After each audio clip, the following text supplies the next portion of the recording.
On your Google Classroom dashboard, you are able to organise your classes. You can do this by dragging and dropping them around to the order that you want, or you can click on the three dots and click the Move option, and here you can choose where you might want it.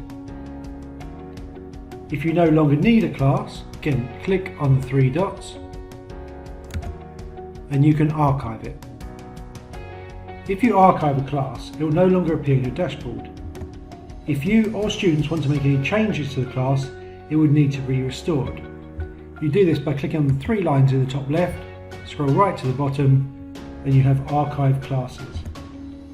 You then find the class you want, click on the three dots and click Restore. So hopefully this will help keep your class dashboard nice and tidy.